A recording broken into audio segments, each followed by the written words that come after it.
Welcome back, everyone, to Pontos Fathom Hobbies. This is Season 6, Episode 3 of War of the Rings 2nd Edition.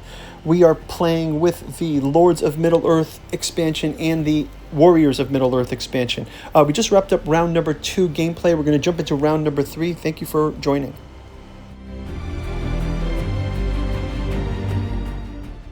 Okay, we just wrapped up round number 2. We're going to jump into round 3. The Fellowship is at track number 2. We're going to go ahead and collect our dice from the pool. Last round we also were able to play the Stone of Eric and the Dark Door. This gives us some extra forces for the Ghost Men and also a passage into Helm's Deep when that move happens. We also were able to play a Wild Hillman card, adding to the Wild Hillman numbers. Lastly, we were able to move both Isengard and Sauron's forces into the war state. So from there, I think we're ready to jump into round 3. We'll have a quick word from this channel's sponsor, and we will jump into gameplay. Thank you for watching. If you'd like to support our channel, we've got a bookstore link down in the description where you can find our newest offering, The Beatles Aeon, Esoteric and Occult Currents in the Beatles Era, Volume 1, Sun, Here It Comes, Volume 2, Where Nothing Is Real by Giuseppe Balsamo. You can check out our Alchemical Courtship in the Dreamlands, each volume taking place in one of Lovecraft's dreamland cities like Celophaeus, Dalathaline, Las Carcosa, Volume 7, The Freefall, Forgetting, and Distant Gravity Part 1 against Azathoth. We've got the Dirges of the Alabaster Kings, as well as the Lost Cypria and our Artificial Psychology of Desiring Machine in Omnibus Edition. Also, our Alchemy and Anthroposophy in the Dune Saga. Special thanks to Nereus Media for their Xenodemonicon of Bensamagos political satire, ending in the Trump trilogy.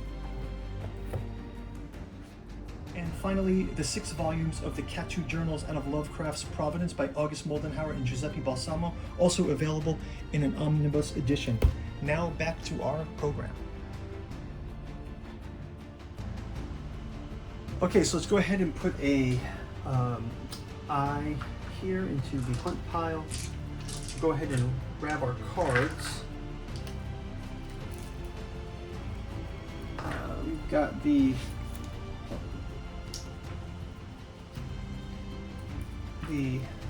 Elven Rope, Through a Day and a Night, March of the Ents, the Ents Awaken, recruit 1 Gondor unit, 1 Gondor leader, and -2 at the Challenge of the King.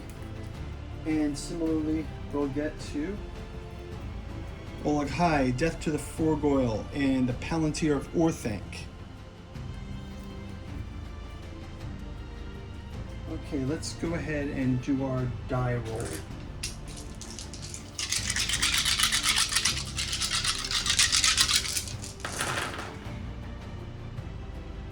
Okay, so we've got we've got a bunch of musters here. So what I'm going to do is I'm going to go ahead and bring Saruman into play with this muster. Right, we got this muster. We can bring up 1 character into play according to the rules on the character card. Let's just double check for Saruman. Saruman. If Isengard is at war and Orthanc is unconquered, you may use a muster to bring him into play. So we will bring Saruman into play. We will use the muster and we will place him in Orthanc. Let's also go ahead and let's have our Fellowship make a move. So our Fellowship will go to 3.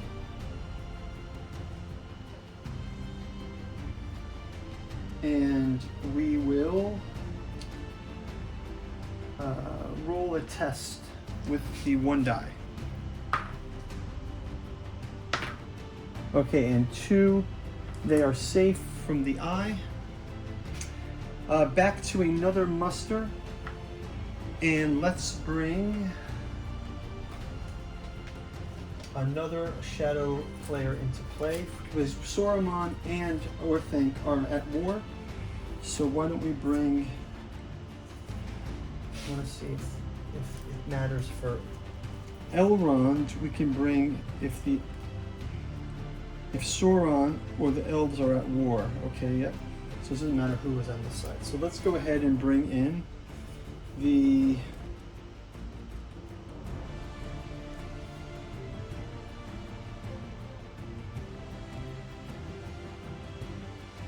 Mouth of Saruman, the Witch King, the Mouth of Sauron, or the Mordor track. We're not in the Mordor track. If Sauron or at least one free people are at war, or Sauron and at least one people is at war.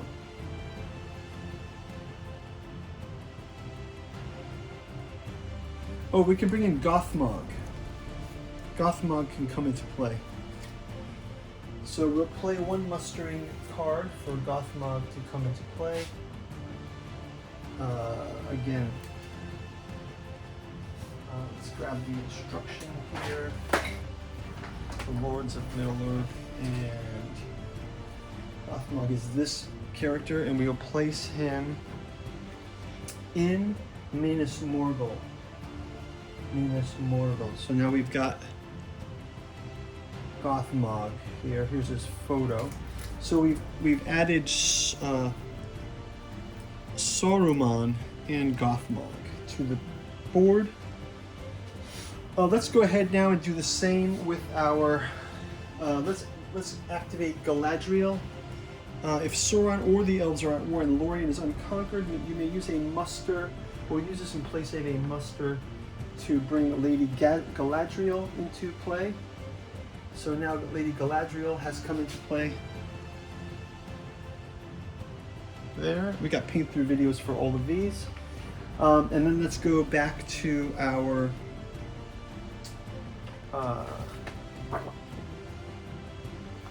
we'll go back to our Shadow Folk, and we'll do another muster for the diplomatic action to bring the Southrons also into war.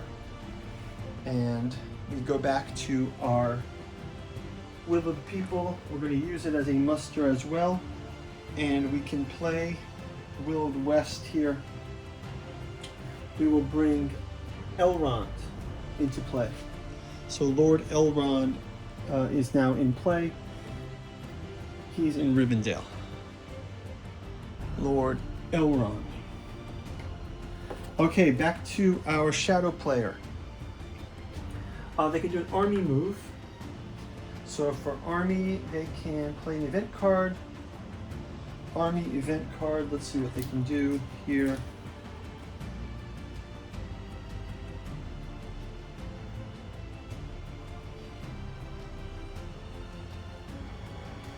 Army event card.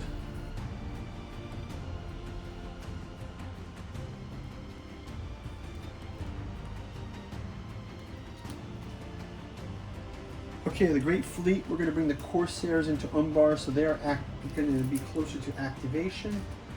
We'll play this event for the...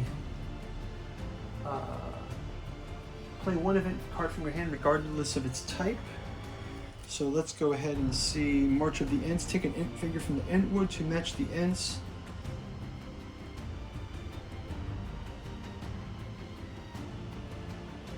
Take an Ent figure from the Entwood to march the Ents, or eliminate an Ent figure from the Entwood to attack a shadow army. Okay, so if I remove this Ent, I can begin to march the Ents, right? Is that how it works? Ent moves east and Ent.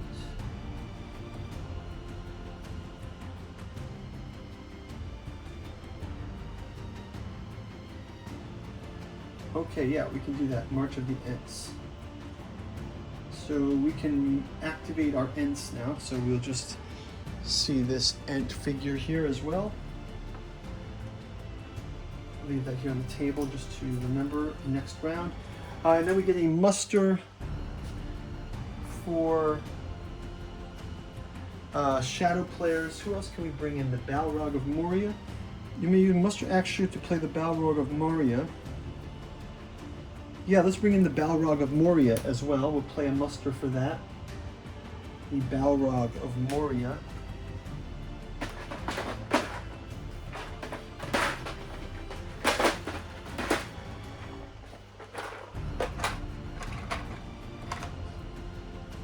Balrog of Moria.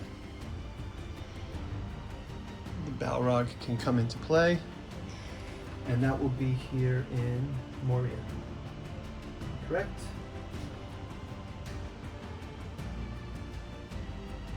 Okay, Balrog of Moria in play. Okay, so we've got a lot of our special characters activated this round.